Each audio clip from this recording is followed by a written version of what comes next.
पाकिस्तान 5 टुकड़ों में बंटने जा रहा है और पाकिस्तान की जो पृष्ठभूमि है एक डिस्ट्रिक्ट की तरह रह जाएगी। भारत का जो एक छोटा सा डिस्ट्रिक्ट होता है वो डिस्ट्रिक्ट की तरह इसकी जो पूरी जियोपॉलिटिकल सिस्टम, और वो भी अगर ज़्यादा फेफियाएगा तो उसका भी जो है वो भी डिस्ट्रिक्ट ख़त्म कर कर प्लैनेट पर से पूरी तरह से जो इसका नामो निशान मिट जाएगा। पीओके तो 100% तो भारत में आ ही जा रहा है। भारत को कोई ज़रूरत ही नहीं है। तमाम वहाँ की जो वहाँ के जो लोग हैं वही हल्ला कर रहे हैं, रोज़ आंदोलन कर रहे हैं कि हाँ पीओके जो हम भारत में मिलना चाहते हैं। तो पाकिस्तान अपने ही जाल में फंसकर कुछ ही दिनों के अंदर जो है सरेंडर कर जाएगा, मुनीर भाग जाएगा। हाँ, उसके ऑटोमेटिकली जो चार उसके प्रधानमंत्री जो है हाथ पांव जोड़कर सरेंडर करेंगे। लेकिन भारत जो है पाकिस्तान को 5 टुकड़े में बांट कर उसके बाद चैन की सांस लेगा। तो आपका क्या कहना है कि किस आधार पे आप कह रहे हैं पख्तून और बलूच स्वतंत्र हो जाएगा? उनके प्रधानमंत्री ने भी हालांकि घोषित कर दी वो प्रधानमंत्री बनने जा रहे हैं, और ये पीओके कब तक रहेगा? देखिए, मैं इस बात को गारंटी के साथ कह सकता हूँ कि पाकिस्तान ने बड़ा पाप किया है और वो अपने पाप का जो अंजाम जो है बहुत जल्दी भुगतने वाला है, समझे। और बहुत ये बिना वार किए हुए खात्मा हो जाएगा पाकिस्तान, बिकॉज इतनी बड़ी नेफेरियस डिजाइन में वो फंस चुका है। पाकिस्तान खुद अपने कुकर्मों से सारे जगह से चारों तरफ से वो फंस चुका है।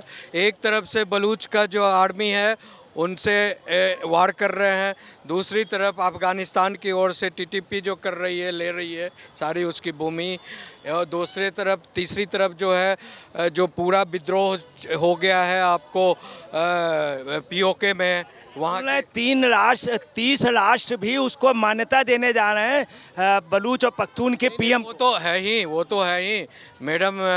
जो नाइला कादिरा जी हैं, उनसे मेरी मुलाकात, she was working as a human rights activist earlier, तो मैं भी ह्यूमन राइट्स के लिए काम करता था। तो हम लोगों ने एक वर्ल्ड इंटरनेशनल फोरम के तहत मुलाकात हुई थी।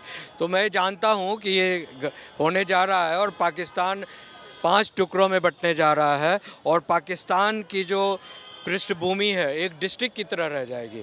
भारत का जो एक छोटा सा डिस्ट्रिक्ट होता है वो डिस्ट्रिक्ट की तरह इसकी जो पूरी जियोपॉलिटिकल सिस्टम, और वो भी अगर ज़्यादा फेफियाएगा तो उसका भी जो है वो भी डिस्ट्रिक्ट ख़त्म कर कर प्लैनेट पर से पूरी तरह से जो इसका नामो निशान मिट जाएगा। बिकॉज देखिए, असली बात जानिए क्या है। असली बात ये है कि ये जो भूमि, भारत की जो भूमि है, जिसको जबरन जो धर्म के नाम पर आपने 2 राष्ट्र बना दिया, हाँ, सो कॉल्ड राष्ट्र आपने पाकिस्तान और आपने फिर बांग्लादेश, और दोनों मिलकर फिर जो है बार बार जो है भारत को घाव पर घाव दे रहे हैं। तो ऐसे घाव की कोई ज़रूरत नहीं है। ये संपूर्ण जो इलाका है, पेरीफेरी है, जियोपॉलिटिकल सिनारियो है, वो भारत हिंदुओं की है और हिंदुस्तान उसको वापस लेगा।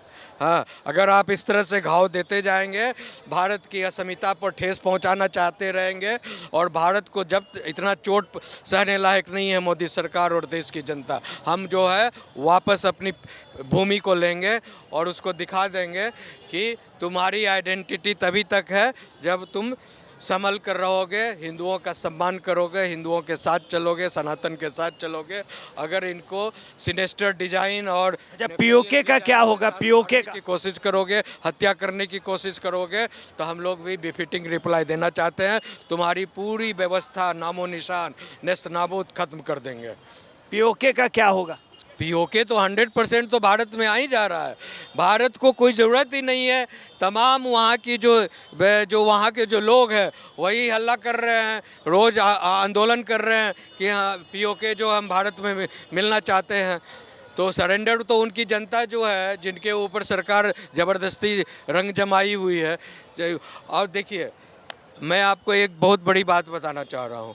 एक वार स्ट्रेटजी जो है उसके तहत पाकिस्तान, लोग कह रहे हैं कि 10 दिन हो गया, 15 दिन हो गया, अभी तक जो है मोदी सरकार ने वार डिक्लेयर नहीं किया।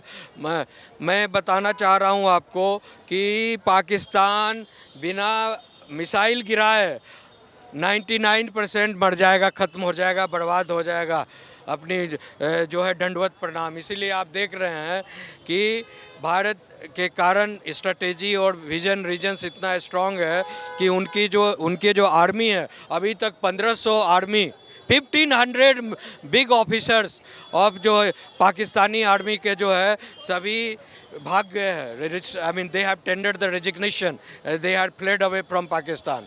और जितने भी बड़े बड़े ऑफिसर्स हैं, ये भी है जैसे मुनीर सेना अध्यक्ष, उन्होंने उनके अपनी बाल फैमिली, बच्चे, उनके बाल बच्चे, बीवी सभी जो है कई और भी अधिकारियों के, हाँ विदेश में सभी भाग गए हैं, समझे। और जितना भी जैसे सिंधु जल समझौता को सस्पेंड कर दिया गया, इसके रिपरकशन ये हैं कि पूरी जो इनकी अर्थव्यवस्था है पाकिस्तानियों की, वो पूरा एग्रीकल्चर कोलैप्स कर रहा है। बिकॉज 80% पानी जो है चियाब नदी, झेलम नदी का जो जा रहा था, वो सिंधु नदी का, उसमें जो है 80% पानी को जो बंद किया गया है और उसका डाइवर्सन जो है राजस्थान की मरुभूमि की तरफ किया गया है। तो भारत का जो मरुस्थल है वो ग्रो करेगा और ये जो है पाकिस्तान जो है बिना पानी के मर जाएगा, इसकी एग्रीकल्चर व्यवस्था बर्बाद होगी और पूरा जो है इकोनॉमिक सिस्टम कोलैप्स करने की वजह से जो है ऑटोमेटिकली जो पाकिस्तान सरेंडर करेगा। और पाकिस्तान के पास जो है आज की तारीख में जो ISI जो खुद कह रहा है, जो मेरे पास जो है 3 दिन से ज़्यादा जो है मिलिट्री को चलाने के लिए न डीजल है, न पेट्रोल है, न खान पान की रसद है। तो आप समझ सकते हैं कि जिस देश के पास जो है खुद उनकी व्यवस्था कर रही है कि 3 दिन से ज़्यादा व्यवस्था नहीं है, तो वो तो अभी जितना प्रोलॉन्ग होगा युद्ध में, जितनी देरी होगी, उतना ज़्यादा पाकिस्तान का नुकसान हो रहा है। अच्छा ये भी है कि बैलेंस ऑफ पेमेंट को ठीक करने के लिए पाकिस्तान अपना बारूद काफ़ी महंगे दाम पे यूक्रेन को बेच रहा है, ये स्थिति है, इतनी ज़्यादा आर्थिक स्थिति खराब है पाकिस्तान। तो मैं तो वही बता रहा हूँ कि यूक्रेन के पास भी कोई पैसा नहीं है, समझे। तो यूक्रेन तो पहले से मरा हुआ है और ये एक मरा हुआ दूसरे मरे को क्या सहायता कर सकता है। ये सब उधार खाता वही चल रहा है। बिकॉज यूक्रेन के पास कोई पैसा नहीं, उसके भी इकोनॉमी 0/सन्नाटा है, समझे। और पाकिस्तान तो 0 में आउट है ही। तो यूक्रेन भी बोला कि हमको हथियार से मदद करो तो हम तुमको पैसा देंगे। तो अभी कोई यूक्रेन ने ट्रांजैक्शन नहीं किया है। तो पूरी व्यवस्था जो है, चाहे वो कितना मुंह मार ले पाकिस्तान, अभी जितना भी उसकी जो मेन जो OIC जो थी, ऑर्गेनाइजेशन फॉर इस्लामिक कंट्रीज़ का जो गिरोह था 57 देशों का, उसने भी डिनाई कर दिया है एनी डोनेशन देने का। जो सऊदी अरबिया जो सबसे मजबूत देश है इस्लामिक कंट्रीज़ का, उसने भी जो है कहा गया है कि भारत के खिलाफ जो है हम 1 पैसे की मदद नहीं करेंगे, ना कोई हथियार से मदद करेंगे। चाइना ने भी कह दिया, मना कर दिया है। चाइना ने कुछ हथियार दिया है, लेकिन जो भी हथियार दिया है वो सारे जो है डिफंक्ट हो चुके हैं। चाहे जितने भी इसने इस्तेमाल किया, ट्रायल में इस्तेमाल किया, आधा से ज़्यादा हथियार जो है डिफंक्ट होकर ऊपर से गिर गया, ब्लास्ट कर गया, खुद ऑटोमेटिकली ब्लास्ट कर गया। तो आप देख सकते हैं कि पूरी व्यवस्था का आकलन किया जाए तो पाकिस्तान अपने ही जाल में फंसकर कुछ ही दिनों के अंदर जो है सरेंडर कर जाएगा, मुनीर भाग जाएगा। हाँ, उसके ऑटोमेटिकली जो उसके प्रधानमंत्री जो है हाथ पांव जोड़कर सरेंडर करेंगे। लेकिन भारत जो है पाकिस्तान को 5 टुकड़े में बांट कर उसके बाद चैन की सांस लेगा।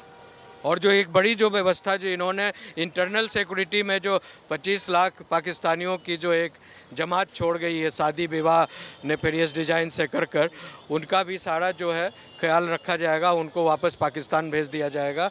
कि यहाँ जितने भी किसी रूप में पॉलिटिकल रूप में कितने लोग हैं यहाँ पे, 25 लाख तो अभी आइडेंटिफाई हुआ है करीब, और जो बाकी जो पॉलिटिकल पार्टीज़ में जितने पाकिस्तानी के एजेंट्स घुसे हुए हैं, समझे, जो ब्यूरोक्रेसी में घुसे हुए हैं या मीडिया में घुसे हुए हैं या अन्य तरह से व्यापार के रूप में यहाँ काम कर रहे हैं, सबको पाकिस्तान भेज दिया जाए। ऑब्वियसली इसकी पूरी जो है बड़े पैमाने पर जो है जांच पड़ताल जारी है और सारे लोगों का जो है इन्वेस्टिगेशन के बाद सबको वे आउट भेजा जाएगा, डिपोर्ट किया जाएगा।